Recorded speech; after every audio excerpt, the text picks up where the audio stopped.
Hey yo, what is up, guys? It is Turn Up, and welcome back, man.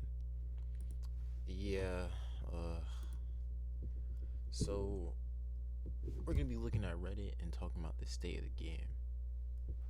But I'm gonna do with Reddit first. So it's where is it at? It's right here. Let's go to popular.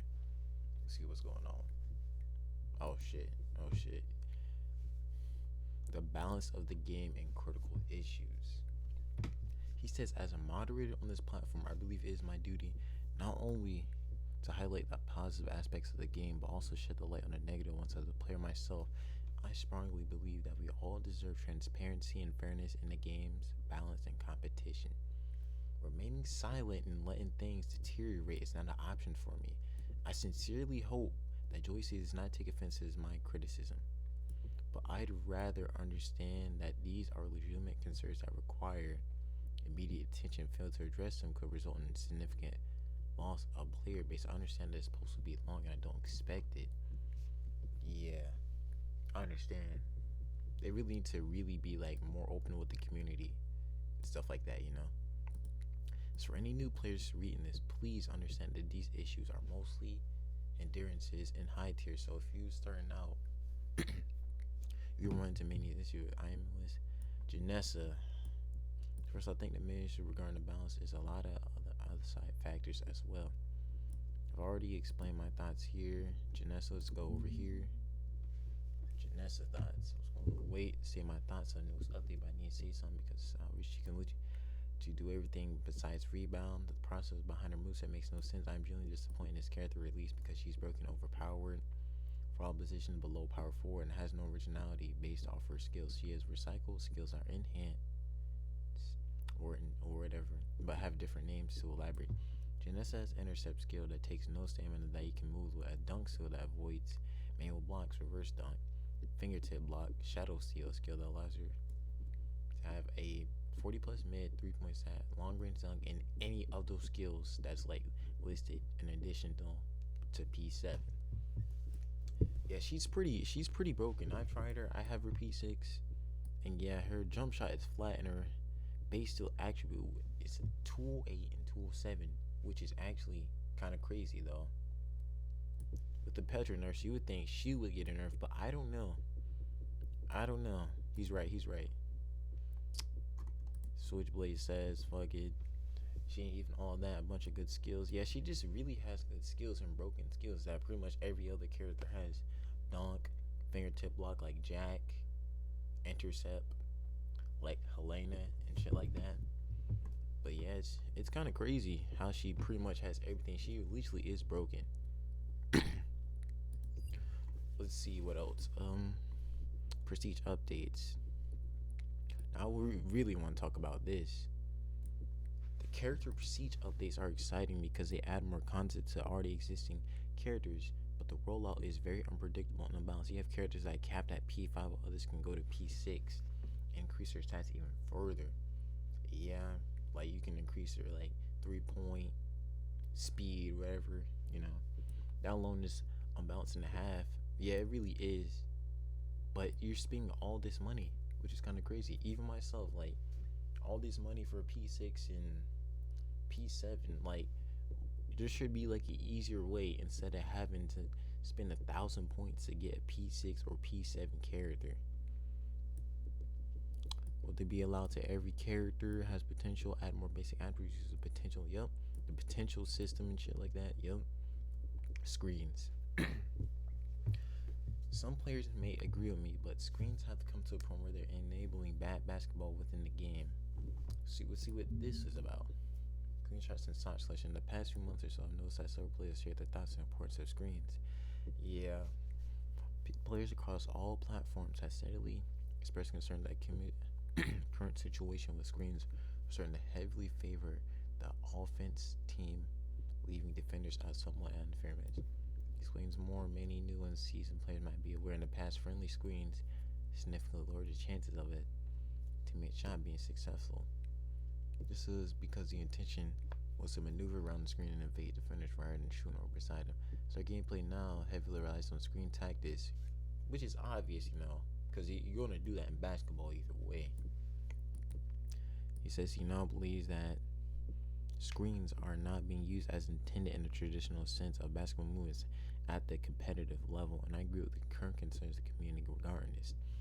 Many offensive players are now utilizing their teammates as shields to avoid being blocked or having their shot be contested by the opposing team rather than rely on their skills to create space.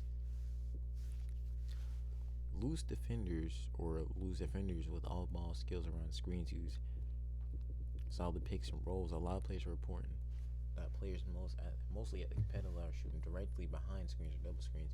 This tactic helps the offensive player by forcing all defenders into a screen hanging animation where they attempt to.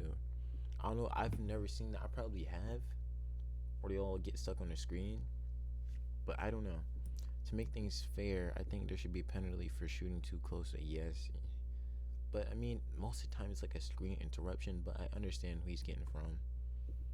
If you want to, Forrest says, if you want to nerf screens, it would be impossible because defense is garbage, broken, and it's mess. So before you do anything to change screens, you need to change the meta. Yeah, which is unfortunately impossible to do so because Janessa is meta now. Not gonna lie, or whatever, you know.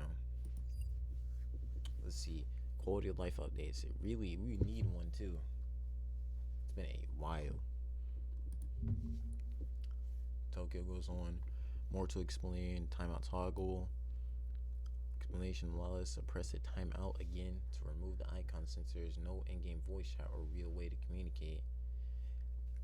Yeah, there really needs to be. Because I mean, we only really got Marco chat, to be honest, and that's just emojis and just random shit. Outfit presets. Allow us to make more preset outfits. It really needs to add this instead of having to always go back and forth just to change the outfit when you can just have presets. Now that would be nice. Complete all jobs himself, all jobs outsourced. Yep, that too. Instead of just having to go one by one, which is kind of crazy. I mean, he says it's self-explanatory. Fill resources. I mean, we kind of already have that in the inventory. Yeah, tournament betting. Allow players to bet coins or points on active tournaments. I don't know. I mean, maybe coins. Maybe coins. I can see that. Points. I can see it a little bit. But it's already expensive as is if you're participating. But he's saying betting, so I'm guessing he's betting other players. But if that were to happen, there would just be everyone just betting on one entire thing the entire time. And harder battle pass bingo requirements. The battle pass bingo requirements are ridiculously simple. If the requirements were harder, items in the battle pass would be valued more. But I feel like it shouldn't really be that hard because you're still like grinding the battle pass and not like getting like the whole battle pass. But I feel like it's meant to be simple like that. Dual toggle. I love players' option to match with others who are already teamed up. But you could just like add people.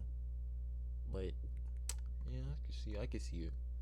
Remove unusable cards. Dunk at will characters being able to have dunk chance cards should not be possible. It's a waste. I like that. Because what's the point in having a chance if they already have dunk at will? Why you just remove that and just keep the defense resist cards and add income voice chat to give more players more option to communicate with each other.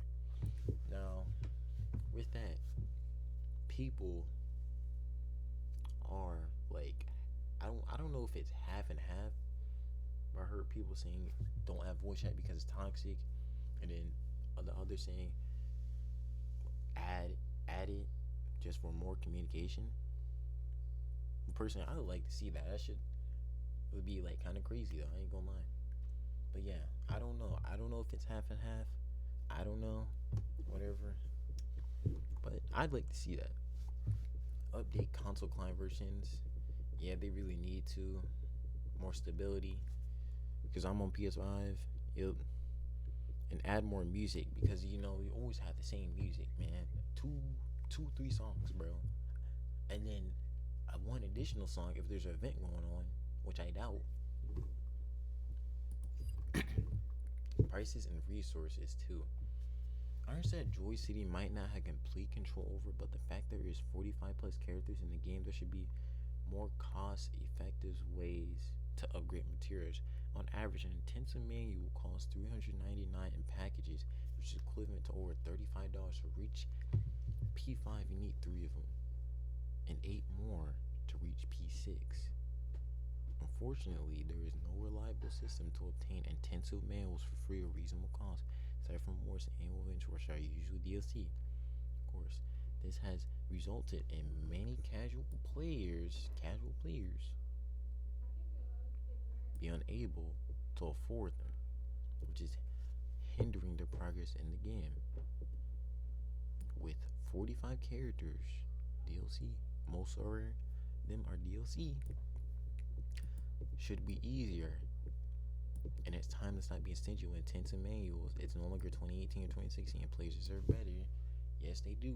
The players deserve better. But I don't know. It's whatever.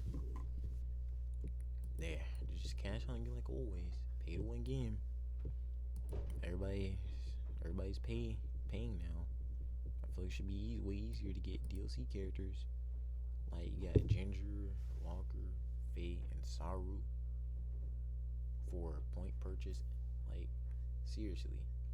Like you got some people out back like the ultimate edition of the game. It's whatever.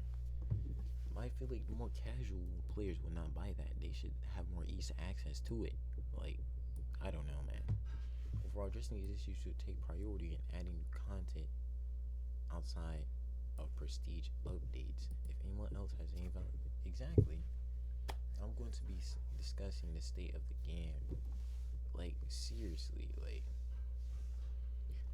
they really, like, let me type this shit. 303 Freestyle. This is 303 Freestyle. Like, come on, man. Like, they really need to fix this game. They really need to be. I don't even know what the fuck this is. I don't know what happened to their website, whatever. But they really like need to like be engaged with their player base, and they need to. I want to say to be frequent updates, because they update the game like every Wednesday or whatever. You got dev notes and shit like this. Like, I don't understand, bro. All this shit, bro. Like, I understand they update the game, but they really need to add more events. Like this. Like, I remember the Big Flow and Foxhole event. That shit got broken, but it was like still like kind of cool, you know. Like the Astro event when it first came out in like 2021. That was a good event. Like, I don't understand. They really should be able to add more events in this game. I don't understand why they can't do that and be engaged with more player base. And they need to have somebody, or one of the devs, or someone on the Reddit, bro, just so we can listen. Ain't no one going on Twitter. No one barely goes on Twitter for 3-on-3. The only time people do that is when they want a character, or like fucking Tencent Man or whatever. And they need to stop with the fucking P6 and P7 being expensive as hell, bro. This is supposed to kind of be like a grinding game, bro. And they don't do that shit. That shit's kind of crazy. P7. There's going to be a P7 update tomorrow? I hope not. I hope not, bro. I don't got time. I don't got time to be spending all this money, bro. But I mean, it's your choice to spend the money, but come on, man. Come on, man. This should at least be like, I don't know, man. They just need to make the game better overall and be transparent with the community. That's all I want. That's all I want from them, honestly. Peace out, guys. I'll see you.